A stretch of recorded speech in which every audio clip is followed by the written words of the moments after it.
thought I'd save it for next month, but I'll share you guys my Lamb of God story from the Hollywood Palladium. It was, so my Lamb of God story from the Hollywood Palladium.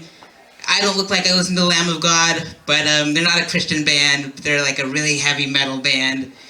And I remembered, I was like, it was one of the first few shows that I covered at the Hollywood Palladium. It was Halloween night. And I was like, thank goodness they have a photo pit. I can just go in there. I don't have to be the first one there and the last one to leave. And so I went to the box office, got my photo pass and my ticket they always had $0 on them because thank goodness I didn't have to pay. They called me, I was part of the industry, if you will. And I'm like, gosh, that makes me still feel so fancy. I can't believe it. So I took the same camera there, the Canon T3, and I just started taking photos of the band. And I had to wait for Lamb of God to show up. You know, they were the headliner that night, and it was completely sold out. And this was at the time that I was way before my stand-up comedy days. And I didn't know Richard Pryor also performed there for Live on the Sunset Strip, and that's like one of my favorite comedy specials.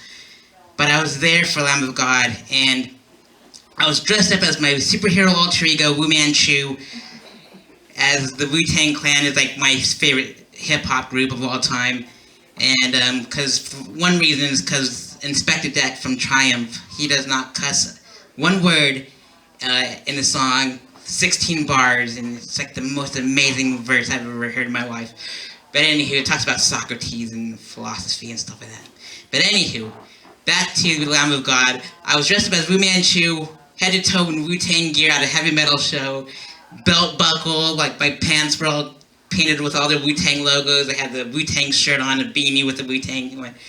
And I go there and I started taking notes in my journal again. And I was right by the stage, because there's the stage, the photo pit where we are, and then there's a barricade where it blocks off the audience so they don't, cause a riot or whatever. So I'm in the photo pit, and I'm just standing on my tippy toes every so often and just writing down the set list of all the songs so that way I can go along with each paragraph, And I invented a style of journalism called Tiger style journalism. It's like Chicago style, AP style, Gonzo style. You mix all those together, and then you get Gonzo, like Tiger style, named after the Wu-Tang Clan. Anywho, so I invented the style of journalism. I just wrote it, and after a while, they only give you 3 songs to photograph these bands, and then you got to get out of there. It's the rules. I didn't invent them or make them up, but I'm like, I'm totally cool with that. So I'm running around left to right of the full width of the stage, the full length of the stage, just photographing Randy, the lead singer, and the rest of the guys. I don't know the names, but I just know Randy Blythe. He had dreadlocks, he had the shirt Creature on him. Nobody else was dressed in costume except for me. I felt foolish, but I'm like, but everyone noticed, hey, there's a Wu-Tang superhero just running around taking photos of a rock band. Who is this guy? So they kicked me out after the 3rd song, and I go to the very back of the venue, completely dark. And there's lights everywhere from the stage, and crowd cheering, and mosh pits happening, and all that good stuff. And a stagehand from the show noticed me on my tippy toes, wondering what the heck is this guy doing? He's the only one in costume in the sold-out show on Halloween night, saying Lamb of God. And he finally, put 2 and 2 together. He's writing down the set list. He's a journalist. He's a superhero. He's like Superman. He's like Spider-Man. And he grabs one of the set lists from the stage. And as I'm writing, like I did at the filter show, he walks by me, drops the set list right on top of my journal as I was writing, just to help me out. And he walks away in the distance. I didn't know who he was, but he just walked away. And I'm like, this is the coolest thing that's ever happened to me.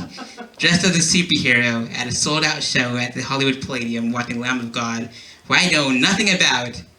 But that night was just amazing, and I'm looking forward to sharing the next story of my adventures on the Sunset Strip. And next month, I will be sharing the time that I wrote about the Doors. Yep. Cool. Of course, Jim Morrison wasn't there because he passed away, but everybody else was there. Johnny and all those cats. They were there, but Linda Perry from 4 Non Blondes was the lead singer for a couple of them, and Mark McGrath from Sugar Ray. But I will share that story for next month. Hopefully all will be here. when I get to tell you the story of how I got to write a concert article for the legendary The Doors. So, thank you so much for being here. It's your anniversary. My name is Sareth Ney.